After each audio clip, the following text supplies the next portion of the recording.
An open letter with more than 30 signatures representing charities, churches and law practices has urged the government to abandon the idea of a ban on rough sleepers in Auckland CBD.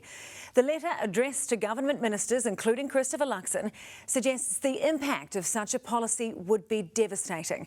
But it doesn't seem to have swayed the Prime Minister, who this afternoon said the government is still considering move-on orders to make Auckland city centre an attractive destination.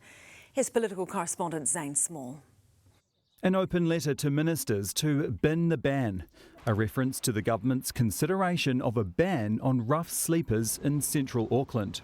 We didn't have the Prime Minister join us. The letter was handed over this morning to the Greens' Chloe Swarbrick, the MP for central Auckland. This is a unifying call from many organisations who work directly with those who are experiencing some of the greatest hardship in our society. The letter has more than 30 signatures representing charities, unions, churches and law practices, and suggests the impact of move-on orders would be devastating. Imagine being 15, 16 or 17, kicked out, ignored by services, traumatised, trying to survive, and the state's response is, don't be seen, don't be here, and you are the problem we are trying to remove. That happened to 19-year-old Riley, who we met on the streets of Auckland today. I ended up in the situation because my parents kicked me out when I was 11. They'd disowned me and I had nowhere to go, and so I slept on the street for a few months until Oranga Tamariki came pick me up, and then I went through the long journey of foster care, which wasn't fun.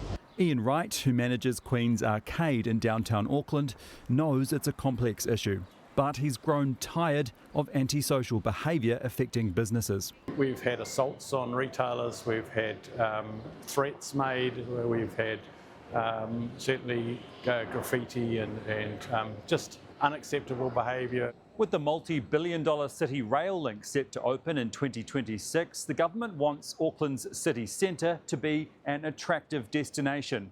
It is, after all, the first thing tourists see when they hop off the cruise ships. We are doing everything we can to make sure we clean up the Auckland CBD. We're going to have a CRL, we're going to have a cruise season coming.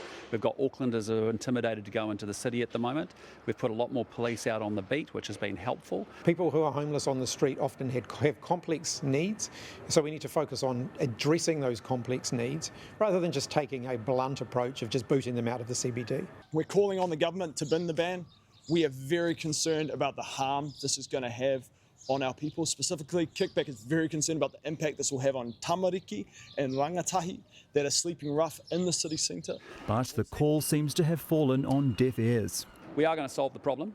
We're determined that we need the downtown Auckland CBD to be safer, less intimidating, and but we also will consider move-on orders, but we need to understand we just don't want to move people around the problem to different parts of the city. The Bin the Ban campaign told to move on. So, Zane, that's really shaping up to be a big election issue, and election prep is really ramping up now as we get to the end of the year and into election year next year. And Labor has announced some candidates. Yeah, that's right. They've made a couple of announcements. So they've announced that Craig Rennie is going to run for Labor in the Wellington Bays electorate. So he's quite a high-profile economist for the Council of Trade Unions, and he also sits on Labor's Policy Council, so he'd bring a lot of economic experience to the Labor caucus if he wins.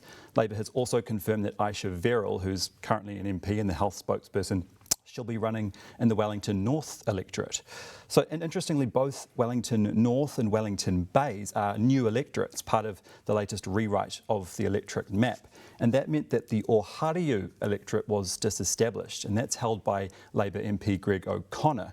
And awkwardly, he wasn't chosen to run for either of those new Wellington electorates. Chris Hipkins was asked about it today. Here's what he had to say. I had a conversation with Greg this morning. We'll have a further conversation.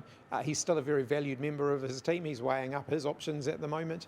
Aisha Verrill has been selected as our candidate for Wellington North. I have 100% backing for her.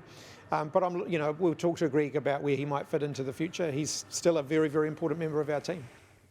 Okay, interesting stuff there. And Zane, today, rumours of a coup for National's top job have resurfaced again. Yeah, that's right. The rumour mill is swirling once again after the kind of lacklustre polling for National.